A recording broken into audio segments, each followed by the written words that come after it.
You know, We Are the World, you know the song, but what you probably don't know is how many times it almost didn't happen.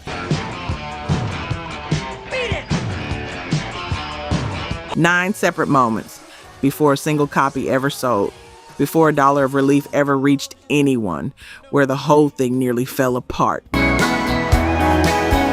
The successful life we're living's got. And some of those moments happened while the tape was already rolling.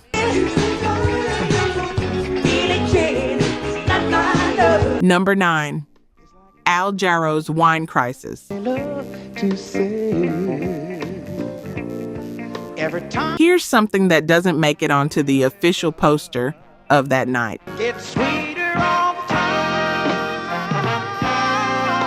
One of the most respected vocalists in that studio, Al Jarreau, 4-time Grammy winner, one of the most technically gifted voices of his generation, showed up to a recording session that was supposed to save lives, and he was drunk.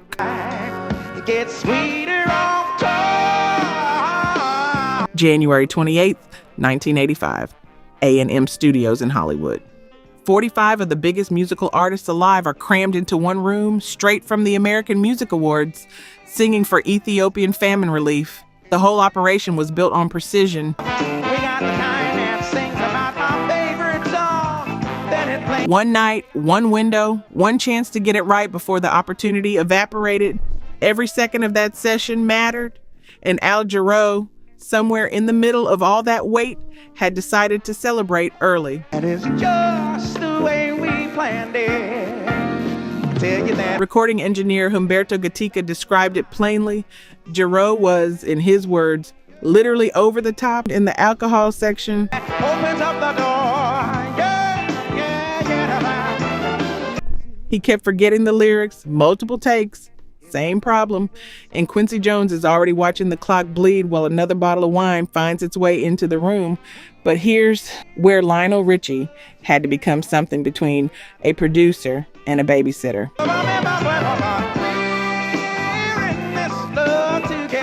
Every time a new bottle arrived for Al, Richie quietly took it back out. Richie later said, Al wanted to celebrate before we had done the song. He kept saying to bring another bottle of wine in. We're going to celebrate. So every time a bottle came in, I took a bottle back out. He didn't embarrass the man, didn't call him out in front of Ray Charles and Michael Jackson in 50 years of musical royalty. He just managed it quietly because that was the kind of night it was. And here's what gets me about this.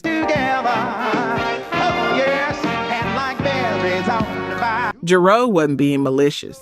He heard we're all coming together to do something historic, and he showed up already in celebration mode. You've been that person. Most of us have. Standing in a big room thinking the hard part is already done, and when the hard part hasn't even started yet. In the end, they got him through it. Al Jarreau made the record. The session rolled on.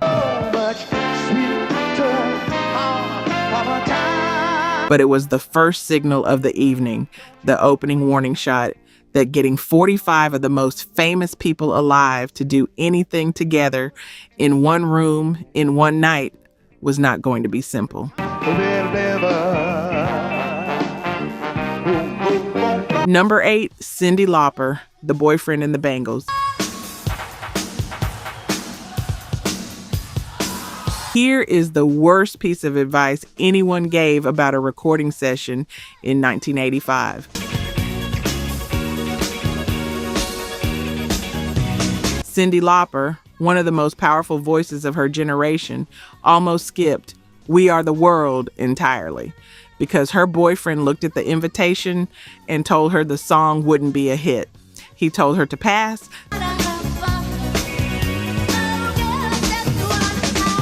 This is January 1985. Cyndi Lauper is coming off one of the most explosive years any artist has ever had. Girls Just Want to Have Fun. Time after time. She was everywhere. And she was also clearly in a relationship with someone who had the worst ear in the music industry. Because when Lionel Richie brought her the invitation to be part of this, her boyfriend counseled her to skip the recording because he thought the single wouldn't be a hit. She nearly listened. She was genuinely on the fence right up until the last moment. Richie told her, "It's pretty important for you to make the right decision, subtle, direct, and just enough." She showed up, and she was extraordinary.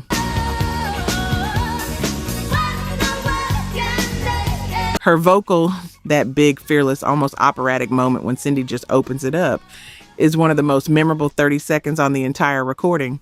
But then came the second Cyndi Lauper problem of the night.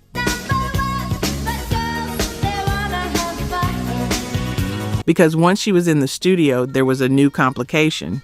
Her jewelry. Lauper accidentally prolonged the recording session because her jangling jewelry fouled up the recording. Her bracelets, her accessories, all part of who she was, part of the whole identity, were picking up on the microphones. Every time she moved, every time she adjusted, the sound engineer had to stop the tape. In the middle of a session where Quincy Jones was trying to capture something irreplaceable in a single night. It's almost funny. Almost. Except when you're Quincy Jones and it's 2 a.m. and you have 45 superstars in a room and the session is burning time, none of it is funny at all. Cyndi Lauper almost didn't come. And when she did come, she accidentally slowed the whole thing down, and she still gave one of the most memorable performances on the record.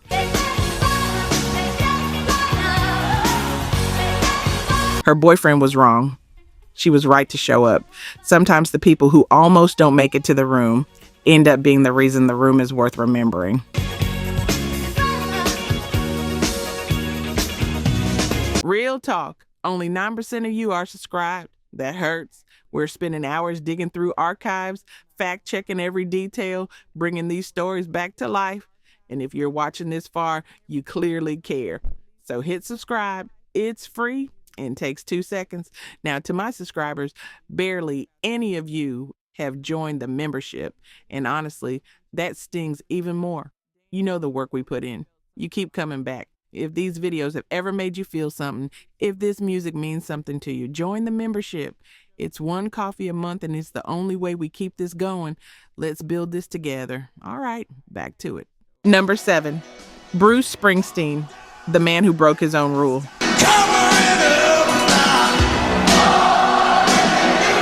When you look at the music video for We Are the World, Bruce Springsteen is right there.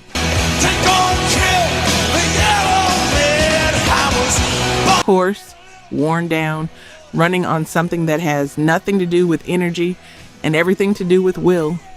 And what most people don't realize, he should not have been there at all. January 27, 1985, and the night before the recording. Bruce Springsteen had just completed the final show of his Born in the USA tour, something he never ever does anything after. He's been on the road for over a year. He's performing for stadium crowds every night. He is exhausted in a way that only someone who's given that much of themselves night after night would understand.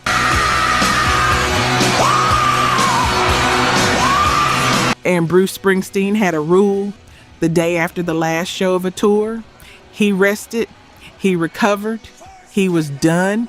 That was just his thing, but his manager called, and the manager knew exactly when to call. He waited until the last night, until Springsteen was still buzzing from the emotion of closing a massive run, and then he asked, "Would you fly to Los Angeles?" Springsteen drove himself to the location in a Pontiac GTO, because when someone puts it the right way, at the right moment, even the rules you never break start to bend. By the time his solo came up, hours into the all-night session, Springsteen's voice was gone, completely shot. He'd been on a tour stage the night before, and now he's standing in front of Ray Charles and Michael Jackson, expected to deliver a soloist performance on one of the most important recordings of the year. You can hear it. That roughness, that edge in his vocal, it wasn't craft. It was the very real sound of a man singing on empty. And Quincy Jones loved it. Jones recalled that having Charles and Dylan there was helpful, since their presence neutralized any griping. Springsteen's physical presence did the same thing. Come back home to the refinery. If the boss, the man who just closed a world tour the night before and still showed up, still broke his rule, still sang on a destroyed voice, if he's checking his ego at the door, nobody else has standing to complain. He didn't have to be there. He almost wasn't. And if you've ever pushed past the point where you had anything left to give for something bigger than yourself, you know what it costs, and you know it's always worth it. Number 6, the song was barely written.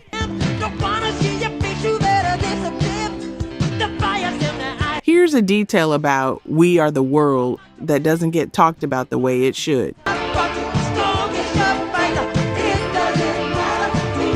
10 days before the recording, with 45 of the biggest artists in music already committed, the studio booked, the date locked in, Lionel Richie and Michael Jackson still hadn't finished writing the song.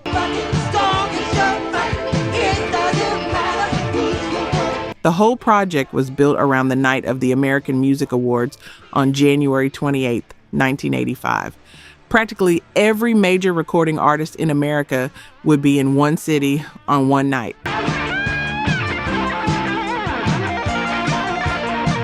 It was the only window they had, and the clock was already running, and the song itself was still being written.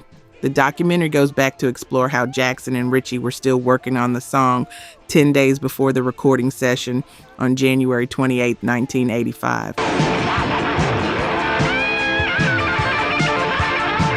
They completed the final lyrics with almost no margin to spare. And here's the backstory that makes it even wilder. Originally, Richie wanted Stevie Wonder to co-write the song with him. He called and called. When multiple calls went unanswered, the project went on without him.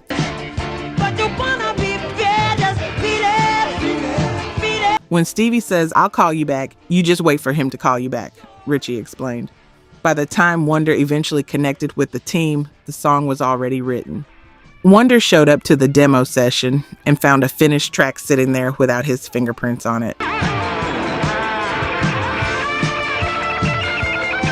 So you have a song that wasn't done until the last possible moment. A co-writer who was supposed to be part of it from day one and wasn't. And a producer in Quincy Jones who described the challenge of assigning 40 plus solos to 40 plus of the most sensitive egos in music as being like putting a watermelon in a Coke bottle.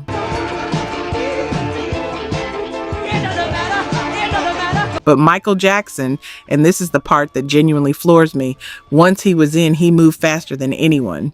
Jackson said, "I love working quickly. I went ahead without even Lionel knowing. I couldn't wait."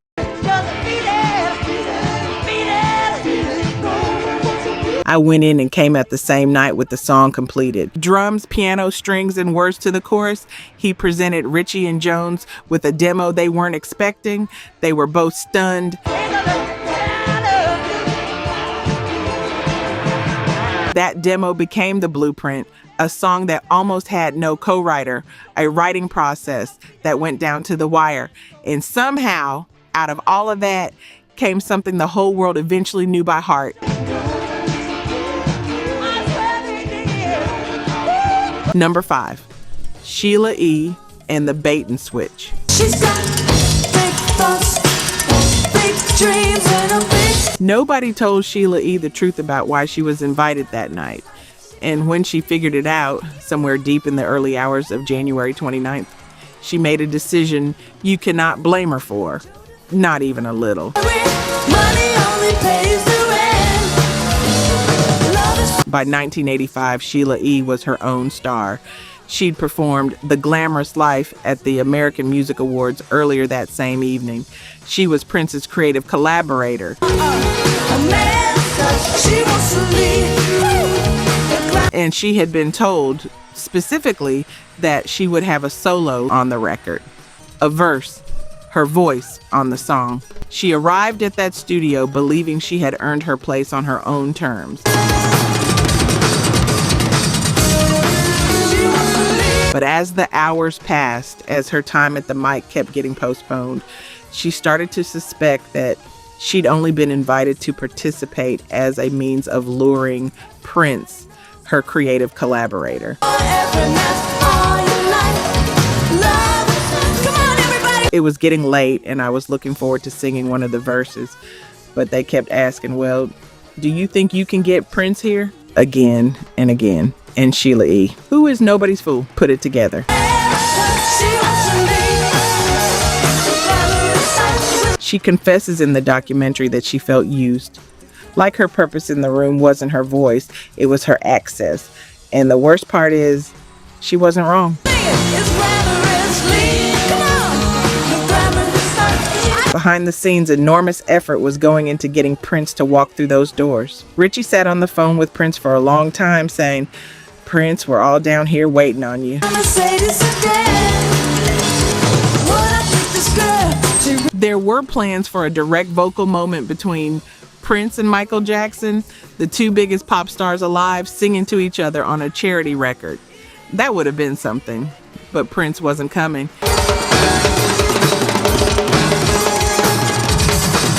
And Sheila E. was being kept waiting for a solo that was never going to happen. So she left before the session wrapped.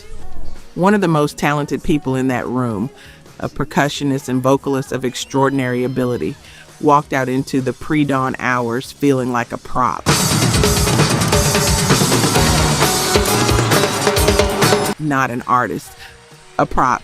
And you know what that feels like, right? Showing up somewhere fully invested, fully committed, only to realize partway through the night that the reason you were invited had nothing to do with what you actually bring.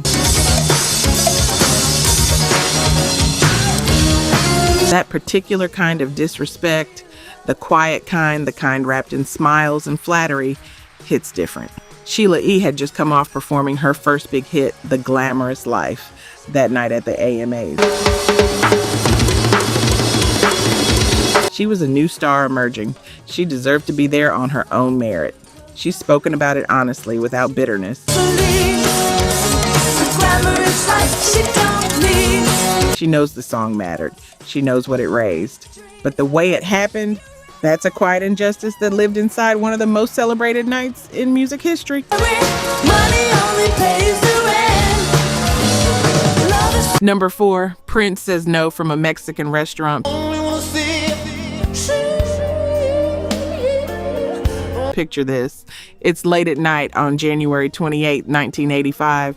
Lionel Richie is in a studio with Michael Jackson and Ray Charles and Stevie Wonder and Bruce Springsteen and 40 more of the biggest names in music. And he's on the phone trying to talk Prince into coming down. And Prince is at a Mexican restaurant on the Sunset Strip.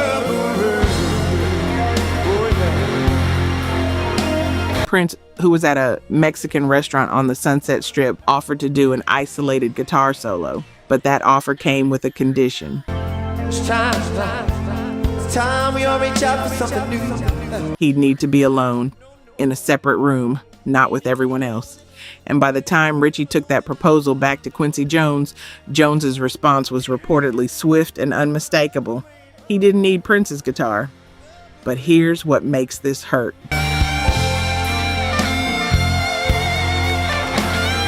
Prince wasn't just supposed to be a background voice in the chorus. the original plan. Prince's absence robbed the single of a Jackson Prince double punch, a real face-off moment.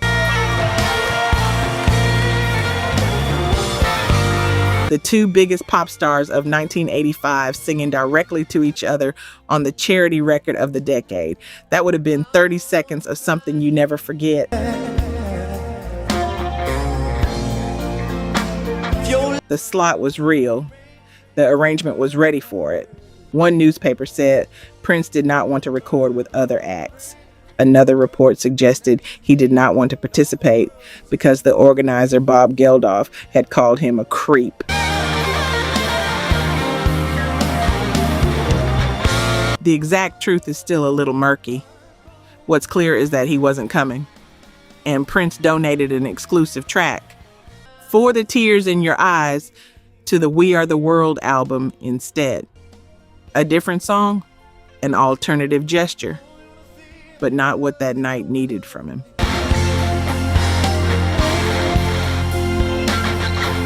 And the slot? It was revealed that Kenny Loggins suggested Huey Lewis replace Prince in the solos right after Jackson. So Huey Lewis Hyken, who had not walked into that building expecting to follow Michael Jackson, was suddenly handed the most pressure-filled one line in music. It was just one line, but my legs were literally shaking, Lewis recalled. This friendship, it will never end. That's the thing about big moments. Somebody has to fill them, and they don't always go to who you had in mind. Prince never came through those doors that night.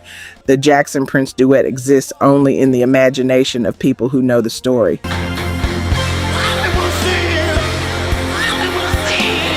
And whether that was his right or his loss, I'll let you decide.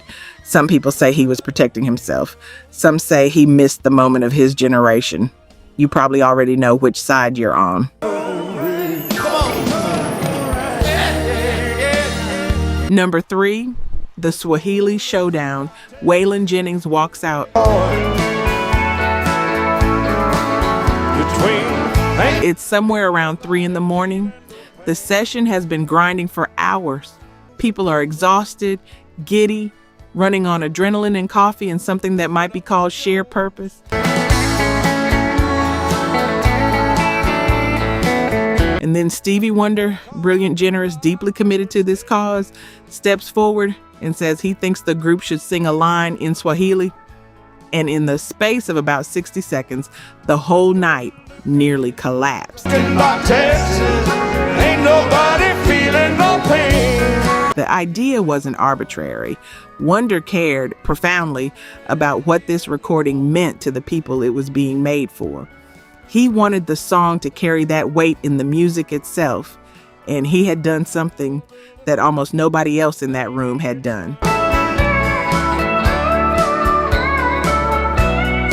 Stevie Wonder invited 2 Ethiopian women to the studio to watch the group record the song, real people. From the country this song was being made to help. He planned to introduce them at the end as a reminder of who all of this was actually for. Basics in love. But at 3 in the morning, Ray Charles reportedly complained, "It's 3 o'clock in the G-damn morning. I can't even sing in English no more."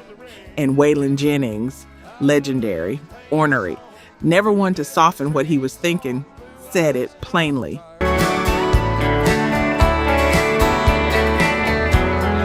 Ken Wu, who was tasked with filming the recording session, recalls hearing Jennings say, "Well, ain't no good old boy ever sung Swahili. Think I'm out of here." And he walked out of the studio. Now here's the irony that still gets me every single time I think about it. The 2 Ethiopian women Wonder had invited to the session didn't speak Swahili. An argument broke out after Jennings left, and they pointed out that Ethiopians don't speak Swahili. Let's go to Lukenbach, Texas. Swahili is mostly spoken in African countries like Tanzania, Kenya, and Uganda, south of Ethiopia. The most beautiful, well-intentioned gesture of the entire evening had reached toward the wrong continent's language. A A debate ensued. Some pointed out that people in Ethiopia don't speak Swahili. However, Stevie Wonder remained steadfast, believing in the necessity of Swahili lyrics. Like the Hatfields and McCoys. The session ground to a stop. The debate raged, and eventually, exhausted, pressed for time, needing to move forward, the group agreed upon singing a line in English that read, "One world, our children." Maybe it's time we got down to some Good intentions, wrong information, one man's integrity cracking the room open, and two women sitting in the back of that studio who'd come a long way to witness something remarkable while everyone in that room argued about their language. Maybe let's sell your diamond rings, buy some boots and faded jeans. If you've ever tried to do something generous, truly generous, and watched it get complicated by things you couldn't see coming, you know how that goes. Blue eyes crying in the rain. Number 2, Bob Dylan's near breakdown.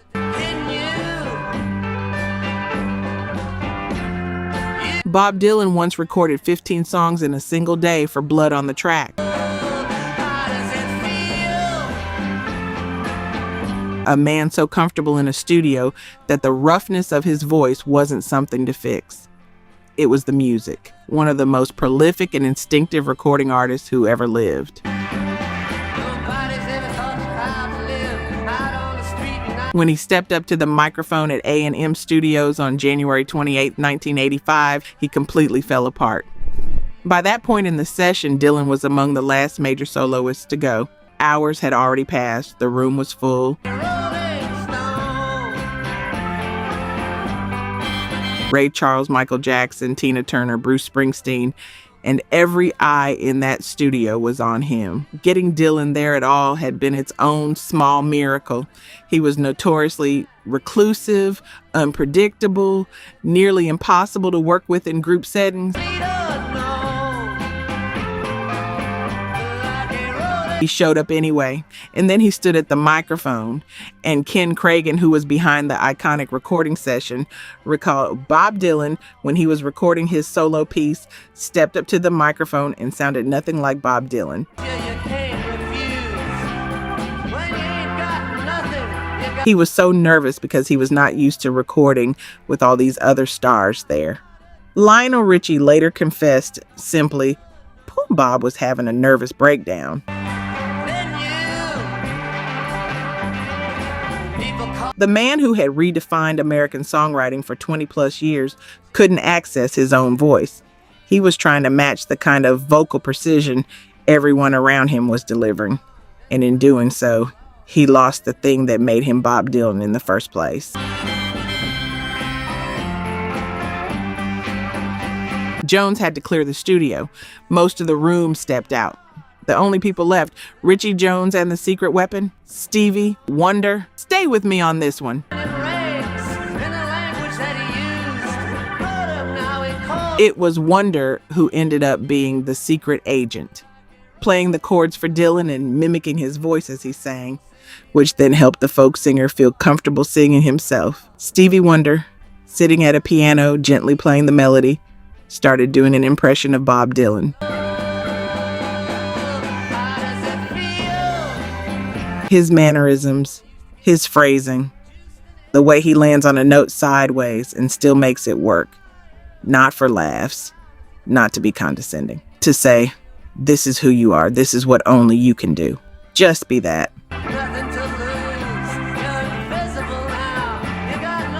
Billy Joel later recalled on The Howard Stern Show. Stevie Wonder comes out and is telling Bob Dylan how to sing like Bob Dylan. He was shy to sing on his own, but Stevie Wonder teaching Bob Dylan to sing like Bob Dylan, that was a moment. Dylan found it. Not perfectly. He kept saying, I don't think that's any good at all. You can erase that after each take. But Quincy Jones kept responding with, that's fantastic, man. What Dylan delivered, that hoarse, almost breaking quality that he couldn't control even if he tried, was exactly what the song needed. one of the most identifiable voices in the world, sounding like he was singing from the edge of something, because he was. A blind man teaching the most distinctive voice in American music how to sound like himself. At 3-something in the morning, in a room where 45 people had come to save lives. Some things only happen when the circumstances force them to exist.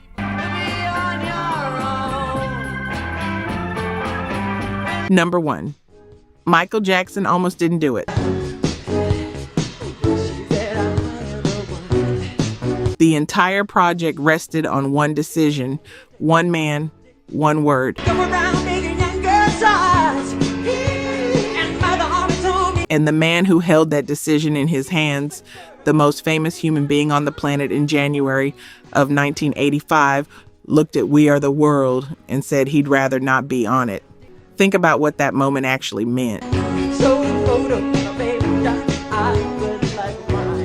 Thriller was still living in the cultural bloodstream 2 years after its release. Jackson had just finished the Victory Tour with his brothers. He was simultaneously the most recognizable and most commercially successful artist alive, and that was exactly the problem. Jackson looked at this project, this gathering of dozens of big names, and his instinct was that it was overexposure, that he was already everywhere, that putting his name and voice on one more massive thing would diminish rather than elevate everything he'd built.